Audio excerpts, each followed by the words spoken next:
ನೀರು ಎಲ್ಲಿಂದ ಸಿಗ್ತದೆ ನಮಗೆ, ಮಳೆ ಹೇಗೆ ಉಂಟಾಗ್ತದೆ, ಆಮೇಲೆ ನೀರು ಎಲ್ಲಿಂದ ಸಿಗ್ತದೆ, ಎಲ್ಲಿಂದ ಯಾವ ಯಾವ ಆಕಾರಗಳಿಂದ ಸಿಗ್ತೈತಿ ಅಂತೇಳಿ ನಾವು ತಿಳ್ಕೊತಾ ಇದ್ದೀವಿ. ಇನ್ನು ಇವತ್ತಿನ ಅವಧಿಯಲ್ಲಿ ನಾವು ನೀರಿನ ಆಕಾರಗಳ ಬಗ್ಗೆ ತಿಳ್ಕೊಳ್ಳೋಣ. ಅಂದ್ರೆ ನೀರು ನಮಗೆ ಎಲ್ಲಿಂದ ಸಿಗ್ತಿತ್ತಂತ ತಿಳ್ಕೊಂಡಿದ್ವಿ. ನೀರು ಮಳೆಯ ಮುಖಾಂತರ ನಮಗೆ ಸಿಗ್ತದೆ. ಹಾಗಾದ್ರೆ ಮಳೆ ಹೇಗೆ ಉಂಟಾಗ್ತದೆ?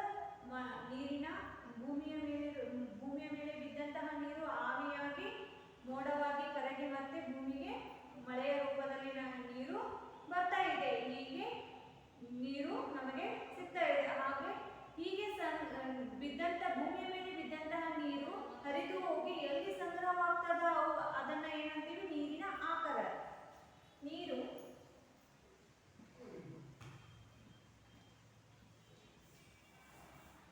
ಭೂಮಿಯ ಮೇಲೆ ಬಿದ್ದ ನೀರು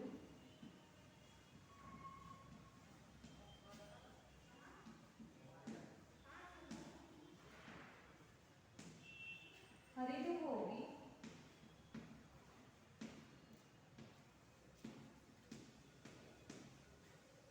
ಸಂಗ್ರಹವಾಗುವ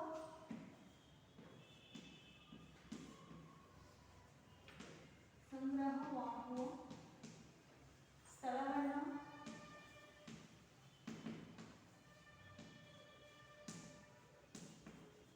ನೀರಿನ ಆಕಾರಗಳು ಅಂತ ನಾವು ಕರಿತಾ ಇದ್ದೀವಿ.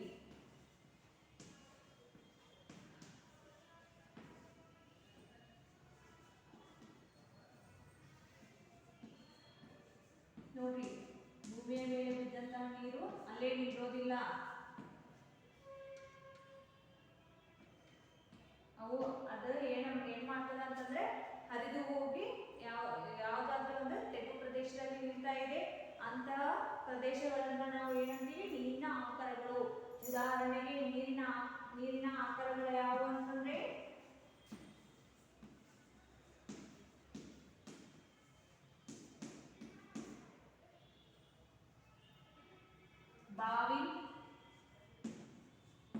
ಬಾವಿ, ನದಿ, ಕೆರೆ, ಹಳ್ಳ,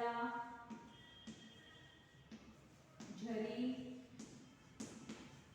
ಕೊಳವೆ ಬಾವಿ,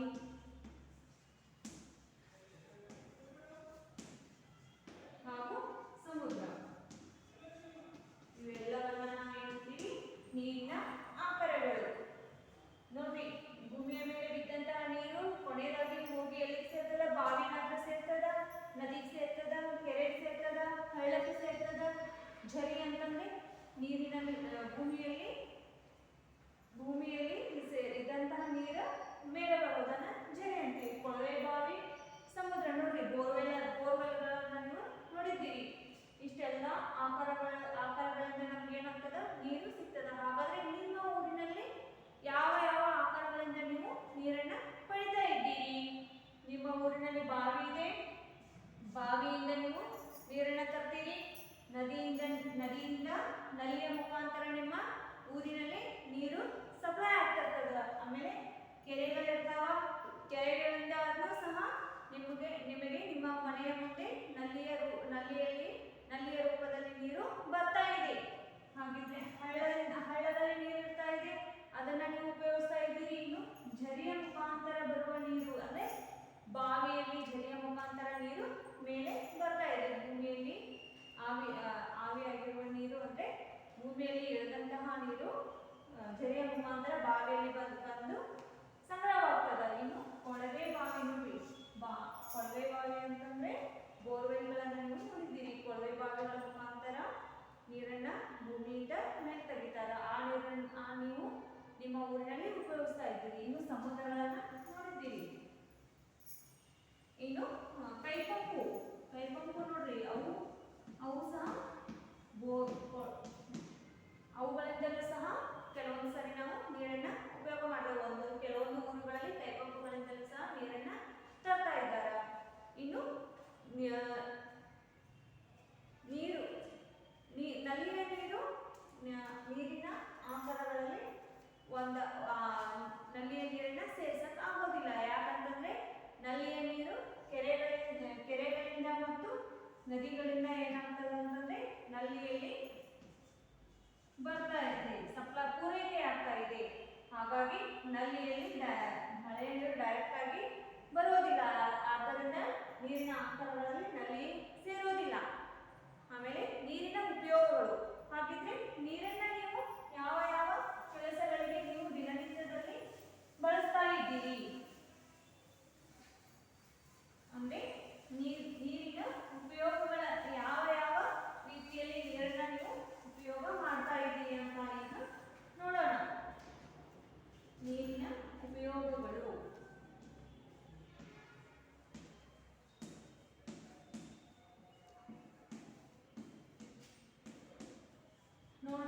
ನಿಮ್ಮ ದಿನನಿತ್ಯ ಜೀವನದಲ್ಲಿ ನೀರನ್ನು ನೀವು ಬಹಳಷ್ಟು ಕೆಲಸಗಳಿಗೆ ಉಪಯೋಗಿಸ್ತಾ ಇದ್ದೀವಿ.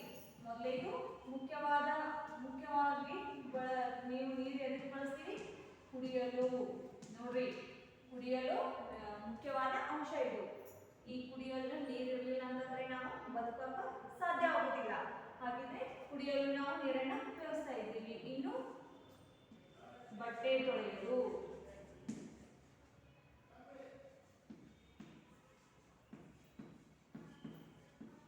ನಿಮ್ಮ ಮನೆಯಲ್ಲಿ ಬಟ್ಟೆ ತೊಳೆಯಲು ನಾವು ನೀರನ್ನು ಉಪಯೋಗಿಸ್ತೀವಿ.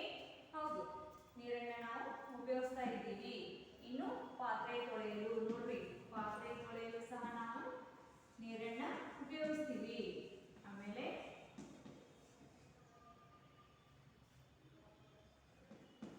ಸ್ನಾನ ಮಾಡಲು, ನೋಡಿ, ನಿಮ್ಮ ಮನ್ಯಾಗ ನೀವು ಜಳಕ ಮಾಡಲು ನೀರನ್ನ ಉಪಯೋಗಿಸ್ತೀವಿ. ಹೌದಲ್ಲ? ಇನ್ನು 5ನೇದು ದನಕರುಗಳಿಗೆ, ನೋಡ್ರಿ, ಸಾಕು ಪ್ರಾಣಿಗಳಿಗೆ ಏನ್ ಮಾಡ್ತೀವಿ? ಕುಡಿಯಲು ಮತ್ತು ಮೈ ತೊಳೆಯಲು ಬಳಸ್ತಾ ಇದ್ದೀವಿ. ದನಕರುಗಳ ಮೈ ತೊಳೆಯಲು ನಾವು ನೀರನ್ನು ಉಪಯೋಗಿಸ್ತೀವಿ ಮತ್ತು ಅವುಗಳಿಗೆ ಕುಡಿಯಲು.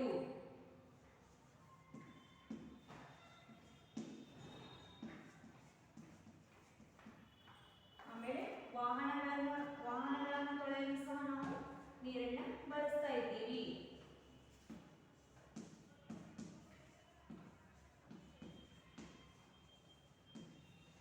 ವಾಹನಗಳನ್ನು ತೊಳೆಯಲು ಬಳಸ್ತಾ ಇದ್ದೀವಿ. ಇನ್ನು 7ನೇದು ಗಿಡಗಳಿಗೆ, ನೋಡ್ರಿ, ಗಿಡ ಮರಗಳಿಗೆ ನೀರು ಹಾಕಲು.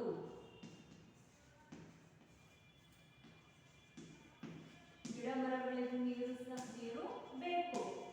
ಅಲ್ವಾ? ನೀರಿಲ್ಲದ್ರೆ ಗಿಡ ಮರಗಳು ಸಹ ಇರೋದಿಲ್ಲ. ಗಿಡ ಮರಗಳಿಗೂ ಸಹ ನೀರು ಹಾಕಲು ನಾವು ಏನ್ ಮಾಡ್ತೀವಿ? ನೀರನ್ನ ಬಳಕೆ ಮಾಡ್ತೀವಿ. ಇನ್ನು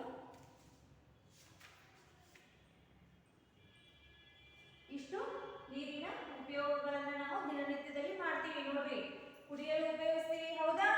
ಇನ್ನು ಬಟ್ಟೆ ತೊಳೆಯಲು ಉಪಯೋಗಿಸ್ತೀವಿ. ಇನ್ನು ಪಾತ್ರೆ ತೊಳೆಯಲು ಉಪಯೋಗಿಸ್ತೀವಿ, ಸ್ನಾನ ಮಾಡಲು ಉಪಯೋಗಿಸ್ತೀವಿ, ದನಕರುಗಳಿಗೆ ಕುಡಿಯಲು ಮತ್ತು ಮೈ ತೊಳೆಯಲು ಉಪಯೋಗಿಸ್ತೀವಿ. ಆಮೇಲೆ ವಾಹನಗಳನ್ನು ತೊಳೆಯಲು ಉಪಯೋಗಿಸ್ತೀವಿ. ಅಡುಗೆ ಮಾಡಲು ನಾವು ನೀರನ್ನ ಉಪಯೋಗಿಸ್ತೀವಿ. ನೋಡ್ರಿ, ಅಡುಗೆ ಮಾಡಲು ನಮ್ಮ ಮನೆಯಾಗ ಅಡುಗೆ ಮಾಡಲು ಸಹ ಏನ್ ಬೇಕು? ನೀರು ಬೇಕು. ಇನ್ನು ಈ ಎಲ್ಲ ಕೆಲಸಗಳಿಗೆ ನೀವು ನೀರನ್ನ ಬಳಕೆ ಮಾಡಬೇಕಾದ್ರೆ ಇಷ್ಟೆಲ್ಲ ಕೆಲಸಗಳಿಗೆ ನಿಮಗೆ ನೀರು ಎಲ್ಲಿಂದ ತರ್ತಾ ಇದ್ದೀರಿ? ಯಾವ ಆಕಾರಗಳಿಂದ ನೀವು ಈ ಎಲ್ಲ ಕೆಲಸಗಳಿಗೆ ನೀರನ್ನ ಉಪಯೋಗ ಮಾಡ್ತಾ ಇದ್ದೀರಿ? ನೋಡ್ರಿ, ಕುಡಿಯಲು ಎಲ್ಲಿಂದ ತರ್ತೀವಿ ನೀರು? ಬೋರ್ ಅಥವಾ ಪೈಪಂಪು, ಬಾವಿ, ಆಮೇಲೆ ನದಿ ಬಳಸ್ತೀವಿ. ಇನ್ನು ಬಟ್ಟೆ ತೊಳೆಯಲು ಎಲ್ಲಿಂದ ಬಳಸ್ತೀವಿ? ನೋಡ್ರಿ, ಕೆರೆಯ ನೀರನ್ನ ಬಟ್ಟೆ ತೊಳೆಯಲು ಬಳಸ್ತೀವಿ. ಆಮೇಲೆ ಕೊಳವೆ ಬೋರ್ಗಳ ನೀರನ್ನ ನಾವು ಬಟ್ಟೆ ತೊಳೆಯಲು ಬಳಸ್ತೀವಿ. ಇನ್ನು ನದಿಯ ನೀರನ್ನ ನಾವು ಬಟ್ಟೆ ತೊಳೆಯಲು ಬಳಸ್ತಾ ಇದ್ದೀವಿ. ಪಾತ್ರೆ ತೊಳೆಯಲು ನೋಡ್ರಿ, ಕೊಳವೆ ಬಾವಿ,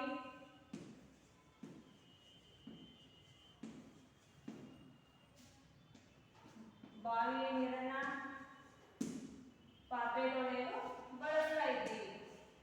ಇನ್ನು ಸ್ನಾನ ಮಾಡಲು ನಾವು ಶುದ್ಧವಾದ ನೀರನ್ನು ಬಳಸ್ತಾ ಇದ್ದೀವಿ. ಅವು ಎಲ್ಲಿಂದ, ಯಾವ ಆಕಾರಗಳಿಂದ ಸಿಗ್ತಾ ಇದೆ?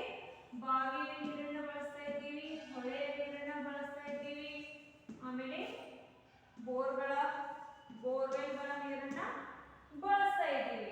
ಇನ್ನು ದನಕರುಗಳಿಗೆ ಕುಡಿಯಲು ಮತ್ತು ಮೈ ತೊಳೆಯಲು ಹಳ್ಳಗಳ ನೀರನ್ನು ಬಳಸ್ತಾ ಇದ್ದೀವಿ.